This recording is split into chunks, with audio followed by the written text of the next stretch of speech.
Hello friends, स्वागत है आप सभी लोगों का हमारे चैनल कुकिंग स्टडी में। मैं कमल बेस्ट। इस वीडियो के माध्यम से दोस्तों आपको यहाँ पर कराऊंगा इंडियन आर्मी के ऑल ट्रेड के लिए दोस्तों जनरल साइंस के क्वेश्चन, यानी कि यहाँ पर आपको मिलेंगे सामान्य विज्ञान के क्वेश्चन दोस्तों, जो कि आपके बार बार पूछे गए हैं और जिनकी बहुत बहुत पूछे जाने की संभावनाएं रहती हैं। तो आराम से दोस्तों आप क्वेश्चन को देखेंगे और सारे क्वेश्चनों को नोट करते रहेंगे। और देखिए, शुरू करने के पहले छोटी सी एक दरख्वास्त करना चाहेंगे दोस्तों, यदि आपने हमारे चैनल को सब्सक्राइब ना किया हो तो प्लीज़ सब्सक्राइब कर लें, ताकि हमारे वीडियोज़ आपको लगातार मिलते रहें। तो शुरू करते हैं क्वेश्चनों को। कॉपी और पेन आप निकाल लेंगे ताकि क्वेश्चनों को आप लगातार नोट करें। पहला क्वेश्चन दिखता है दोस्तों आपको, कार्बन डेटिंग विधि किसकी आयु को निर्धारित करने के लिए अपनाई जाती है। यानी कि दोस्तों आपको पूछा गया है carbon dating is used to find the life time of. दोस्तों यहाँ पर देखिए, जो कार्बन डेटिंग होती है, कार्बन जो डेटिंग होती है दोस्तों, वहाँ पर आपने देखा होगा जो कार्बन 14 होता है, यानी कि दोस्तों ये क्या होता है, कार्बन का दोस्तों आइसोटोप होता है। आइसोटोप कहने का मतलब है समस्थानिक होता है, और ये दोस्तों एक प्रकार से रेडियो एक्टिव होता है, यानी कि इसका दोस्तों क्या होता है, रेडियो डीके होता है दोस्तों। तो यहाँ पर देखिए, इसका इस्तेमाल किया जाता है दोस्तों आयु को निकालने के लिए, जो कि दोस्तों आपका ऑर्गेनिज्म की या फिर आप कहें दोस्तों जीवाश्म की दोस्तों आयु का पता लगाता है। तो यहाँ पर आप ऑप्शन नंबर पहले वाले में टिक कर देंगे, जीवाश्म की आयु को दोस्तों बताता है। अगला क्वेश्चन यहाँ पर देखिए, अत्यधिक शराब पीने से या फिर आप कहें अत्यधिक शराब का सेवन करने से शरीर का कौन सा वाला अंग विशेष रूप से प्रभावित होता है। आपको बताना है दोस्तों, which organ of our body mostly affected by heavy drinking. ये दोस्तों ब्रेन होगा या लिवर होगा या माउथ होगा या किडनी होगा। ये दोस्तों यहाँ पर हो जाएगा लिवर। वैसे दोस्तों यहाँ पर देखिए, सारे के सारे ऑर्गन जो यहाँ पर लिखे गए हैं वो सारे अफेक्टेड होते हैं ज़्यादा ड्रिंकिंग करने से, लेकिन यहाँ पर आपको पूछा गया है कि विशेष रूप से, यानी कि खास तौर पर जो आपका अफेक्ट होता है वो दोस्तों होता है यकृत, या फिर आप कहें दोस्तों लिवर होता है। और आप जानते होंगे दोस्तों, लिवर क्या होती है, हमारे बॉडी की दोस्तों लार्जेस्ट ग्लैंड होती है। ये क्वेश्चन भी आपका आता है, लार्जेस्ट ग्लैंड होती है, यानी कि दोस्तों सबसे बड़ी वाली ग्रंथि हमारे शरीर की जो होती है वो यकृत ही होती है। तो यहाँ पर आप कर देंगे टिक ऑप्शन नंबर बी वाले में। अगला क्वेश्चन देखिए दोस्तों, शरीर में रक्त बैंक का काम कौन करता है। आपको बताना है which part in our body working as blood bank. दोस्तों यहाँ पर देखिए, हमारे शरीर में ब्लड बैंक का कार्य कौन करता है, आपको बताना है। बार बार क्वेश्चन आता है। ब्लड बैंक का कहने का मतलब होता है दोस्तों, हमारे शरीर में एक ऐसा ऑर्गन होता है जो कि एक प्रकार से ब्लड सेल को क्या करता है, स्टोर करके रखता है और आवश्यकता पड़ने पर दोस्तों उनको देता है। तो ये दोस्तों यहाँ पर कहलाता है स्प्लीन। यहाँ पर आप कह देंगे स्प्लीन, या फिर दोस्तों आप कहते हैं इसको प्लीहा। प्लीहा जो होता है दोस्तों, ये आमाशय के पास में, यानी कि स्टोमच के पास में दोस्तों छोटा सा ऑर्गन होता है, और ये एक प्रकार से क्या करता है, ब्लड सेल को दोस्तों स्टोर करता है। तो यहाँ पर आप कर देंगे ऑप्शन नंबर ए वाले में टिक दोस्तों, स्प्लीन यानी कि प्लीहा दोस्तों। अगला क्वेश्चन देखिए दोस्तों, हरे पौधे में प्रकाश संश्लेषण की इकाई क्या कहलाती है। यानी कि दोस्तों आपको बताना है इन green plants unit of photosynthesis is called. दोस्तों यहाँ पर देखिए, जो फोटोसिंथेसिस की यूनिट होती है दोस्तों, आप जानते होंगे प्रकाश संश्लेषण जब होता है क्या होता है दोस्तों, वहाँ पर CO2 होती है, और यहाँ पर होती है सनलाइट, और होती है दोस्तों क्लोरोफिल होता है। तो यहाँ पर जो रिएक्शन होती है दोस्तों, इसके बाद क्या बनता है, यहाँ पर बनता है आपका स्टार्च, और दोस्तों O2 रिलीज होती है। ये दोस्तों आपका एनर्जी के फॉर्म में स्टार्च यहाँ पर होता है, या फिर आप ग्लूकोज कह सकते हैं, ग्लूकोज के फॉर्म में होता है। अब यहाँ पर देखिए दोस्तों, जो क्लोरोफिल होता है दोस्तों, यहाँ पर क्या होता है, क्लोरोफिल में दोस्तों एक प्रकार से क्लोरोप्लास्ट की एक मेम्ब्रेन होती है, यानी कि दोस्तों झिल्ली होती है। और इस झिल्ली में दोस्तों क्या होता है, और इस झिल्ली में दोस्तों छोटे छोटे पार्टिकल होते हैं, जिनको आप बोलते हैं क्वांटासोम। क्या बोलेंगे, क्वांटासोम बोलते हैं दोस्तों। और इन्हीं को दोस्तों एक प्रकार से आप बोलते हैं जो फोटोसिंथेसिस की इकाई होती है, यानी कि जो प्रकाश संश्लेषण की दोस्तों इकाई होती है, यूनिट होती है, इसी को दोस्तों आप बोलते हैं क्वांटासोम। तो यहाँ पर आप ऑप्शन नंबर सी वाले में टिक कर देंगे दोस्तों। और ये बने रहते हैं प्रोटीन से दोस्तों और लिपिड से। तो यहाँ पर आप टिक कर देंगे ऑप्शन नंबर सी वाले में।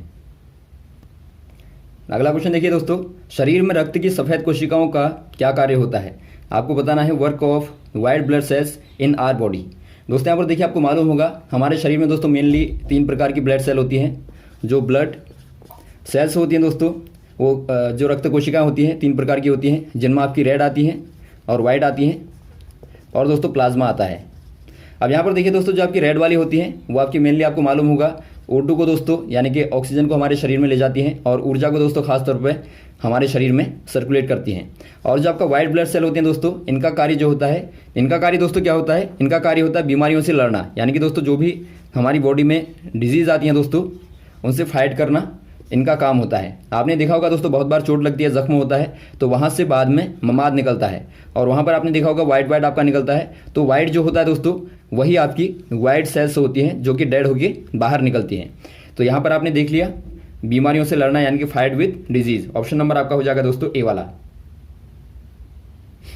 अगला क्वेश्चन देखिए दोस्तों, मछली के हृदय में कितने प्रकोष्ठ होते हैं, यानी कि दोस्तों आपको बताना है how many chambers in fishes heart.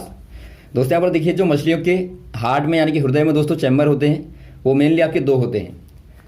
जो मछलियों के दोस्तों फिशेज के हार्ट में चैम्बर होते हैं वो दोस्तों आपके 2 होते हैं। और जो ह्यूमन के होते हैं दोस्तों यानी कि मानव के होते हैं वहाँ पर आपने देखा होगा 2 आपके लेफ्ट में होते हैं और 2 दोस्तों आपके राइट में होते हैं, यानी कि कुल मिला के दोस्तों 4 होते हैं। तो आपको बहुत बार मानव का भी पूछा जाता है तो आप याद रखेंगे। तो यहाँ पर हो जाएंगे दोस्तों 2, ऑप्शन नंबर ए वाला।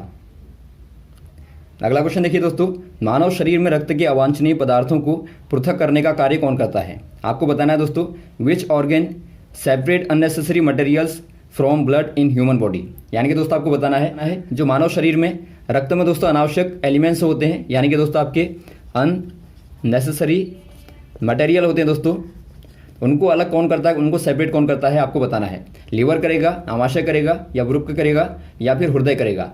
ये दोस्तों करता है किडनी, यानी कि दोस्तों वृक्क करते हैं।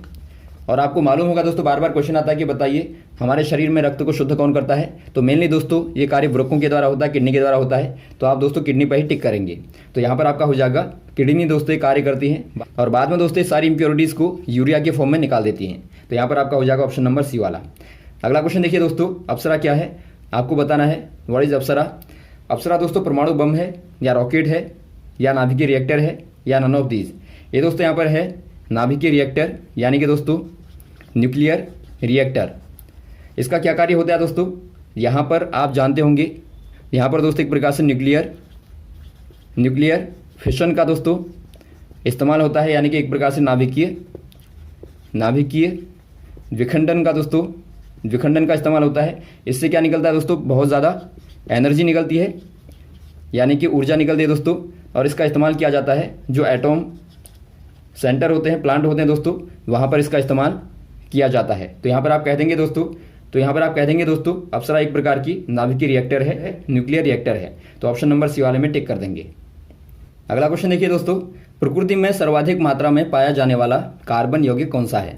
आपको बताना है दोस्तों foremost quantitative carbon compound find out in nature. दोस्तों यहाँ पर देखिए जो नेचर में सर्वाधिक मात्रा में होता है कार्बन का कंपाउंड आपको बताना है। कार्बन कंपाउंड कहने का मतलब होता है दोस्तों जो एक प्रकार से कार्बन से मिलकर बना हुआ। तो ऐसा आपको कंपाउंड बताना है, ये ग्लूकोज होगा, या बेंजीन होगा, या सेलुलोज होगा, या सुक्रोज होगा।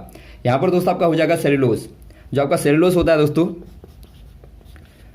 ये दोस्तों एक प्रकार से क्या होता है, ये दोस्तों एक प्रकार से एक बहुत ही लंबी चेन होती है, लगभग आपके दोस्तों थाउजेंड्स बीटा डी ग्लूकोज दोस्तों आपके होते हैं एक प्रकार से चेन में। तो एक प्रकार से आपकी चेन होती है दोस्तों, जो आपका सेलुलोज होता है वो बीटा डी ग्लूकोज की दोस्तों एक बहुत बड़ी चेन होती है, जहां पर लगभग आपके 1000 से भी ऊपर दोस्तों ग्लूकोज पाए जाते हैं। और आप जानते होंगे एक ग्लूकोज को यदि आप देखें तो आपका होता है C6H12O6। तो ऐसे दोस्तों बहुत सारे ग्लूकोज यहाँ पर बीटा डी ग्लूकोज सेलुलोज में पाए जाते हैं। तो यहाँ पर आप कह देंगे दोस्तों सर्वाधिक पाया जाने वाला कार्बन यौगिक सेलुलोज हो जाएगा। ये दोस्तों कहाँ पर पाया जाता है, ये दोस्तों खास तौर पर जो ग्रीन प्लांट होते हैं, ग्रीन प्लांट यानी कि दोस्तों जो पादप, हरे पादप होते हैं, उनके दोस्तों छालों में पाया जाता है। एक प्रकार से दोस्तों बाहर की जो छालें होती हैं उनमें दोस्तों आपको सेलुलोज मिलता है, जो कि एक प्रकार से प्राइमरी सेल का दोस्तों वहाँ पर कार्य करता है। तो यहाँ पर आप कर देंगे ऑप्शन नंबर सी वाले में टिक। अगला क्वेश्चन देखिए दोस्तों, विषाणु किससे मिलकर बने होते हैं। आपको बताना है वायरस मेड बाय। दोस्तों यहाँ पर देखिए जो विषाणु होते हैं, जो वायरस होते हैं दोस्तों, ये खास तौर पे न्यूक्लिक एसिड और दोस्तों प्लस में साथ में होते हैं आपके प्रोटीन, यानी कि दोस्तों आपके न्यूक्लिक एसिड और प्रोटीनों से मिलके ये बने होते हैं। तो आप कह देंगे दोस्तों यहाँ पर ऑप्शन नंबर आपका डी वाला दिया है, न्यूक्लियो प्रोटीन से मिलके बने होते हैं, न्यूक्लियो प्रोटीन से दोस्तों मिलके बने होते हैं। तो ऑप्शन नंबर आप डी वाले में टिक कर देंगे। और आप जानते होंगे जो वायरस होता है दोस्तों, ये बाहर जो होता है, जब बॉडी से बाहर होता है तो ये एक प्रकार से डेड फॉर्म में होता है, यानी कि मृत अवस्था में होता है। लेकिन जैसे बॉडी में आता है दोस्तों तो ये एक्टिव हो जाता है। इसीलिए दोस्तों ये आपका ना तो जीवित श्रेणी में आता है और ना ही दोस्तों मरी हुई श्रेणी में आता है, यानी कि बीच की दोस्तों कड़ी माना जाता है। सजीव और निर्जीव के दोस्तों बीच की कड़ी होती है वायरस यानी कि विषाणु। तो यहाँ पर आप टिक कर देंगे ऑप्शन नंबर डी वाले में। अगला क्वेश्चन देखिए दोस्तों, द्विनाम पद्धति का जन्मदाता कौन है? आपको बताना है who is the father of binomial nomenclature. दोस्तों ये बार बार आता है, जो आपका बायनोमियल नोमेनकल्चर है दोस्तों, द्विनाम पद्धति है, इसके जन्मदाता कौन है? ये दोस्तों यहाँ पर कौन हो जाएंगे? कार्ल लिनियस या अरस्तु या स्वीडन या विटकर। ये दोस्तों यहाँ पर हो जाएंगे लिनियस। यदि आप नाम पद्धति की बात करें तो शुरुआत में दोस्तों जो ऑर्गेनिज्म की यानी कि दोस्तों जीवों की जो पद्धति निकाली गई थी वो दोस्तों अरस्तु ने निकाली थी। अरस्तु जिनको दोस्तों एक प्रकार से फादर ऑफ बायोलॉजी कहा जाता है, यानी कि जीव विज्ञान का पितामह कहा जाता है। तो अरस्तु ने दोस्तों सर्वप्रथम निकाली थी, जिसमें आपने देखा था वनस्पति और दोस्तों जंतु। उसके बाद दोस्तों निकाला था लिनियस ने निकाला था, जिन्होंने बताया था पादप यानी कि प्लांट्स और दोस्तों जंतु। उसके बाद दोस्तों यहाँ पर जो आधुनिक दोस्तों आपका लिनियस के ही आधार पर है, लेकिन यहाँ पर दोस्तों आपको 5 प्रकार के जगत मिलते हैं जीवों के, 5 प्रकार के जीवों के वर्गीकरण मिलते हैं। तो यहाँ पर आप कह देंगे दोस्तों जो द्विनाम पद्धति है उसके जन्मदाता कौन हो जाएंगे? कार्ल लिनियस हो जाएंगे, और इन्हीं को दोस्तों आधुनिक वर्गीकरण का पितामह भी कहा जाता है। तो यहाँ पर आप टिक कर देंगे ऑप्शन नंबर ए वाले में। अगला क्वेश्चन बताना है दोस्तों आपको, प्रोटिस्टा जगत के अंतर्गत किस प्रकार के जीव आते हैं? यानी कि दोस्तों आपको बताना है which type of organism comes under the protista kingdom. दोस्तों यहाँ पर देखिए, यदि आप पहले किंगडम की बात करें, यानी कि दोस्तों आप जीव जगत की बात करें, तो अभी आपको हमने बताया दोस्तों जो आधुनिक में है, जो मॉडर्न में है, वो दोस्तों आपका विटकर के आधार पर है। दोस्तों यहाँ पर विटकर के आधार पर है। इसमें दोस्तों यहाँ पर 5 प्रकार के हैं। यदि आप देखें ऑर्गेनिज्म क्लासिफिकेशन को दोस्तों, तो यहाँ पर आपका जो पहला आता है दोस्तों, मेनली जो शुरुआत में किया गया है वो आपका प्रोकैरियोट और दोस्तों आपका यूकैरियोट। और बाद में दोस्तों प्रोकैरियोट के अंदर जो आते हैं वो आपके मोनेरा आते हैं, मोनेरा जगत के यानी कि मोनेरा किंगडम आता है।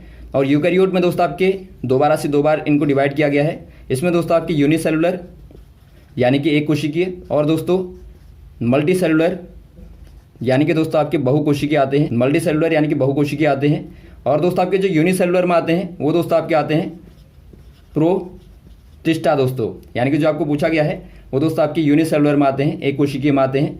और दोस्तों आपके जो मल्टी सेलुलर में आते हैं यानी कि बहुकोशिकीय में आते हैं दोस्तों, वो आपके फंगी हो गए यानी कि कवक हो गए, प्लांट हो गए यानी कि पादप हो गए, और दोस्तों एनिमैलिया हो गए यानी कि जानवर हो गए। तो यहाँ पर आप देखते हैं 5 प्रकार के होते हैं। पहला आपका हो गया मोनेरा, दूसरा दोस्तों आपका प्रोटिस्टा, और तीसरा आपका हो गया फंगी, चौथा आपका हो गया प्लांट, और 5वां दोस्तों आपका एनिमैलिया।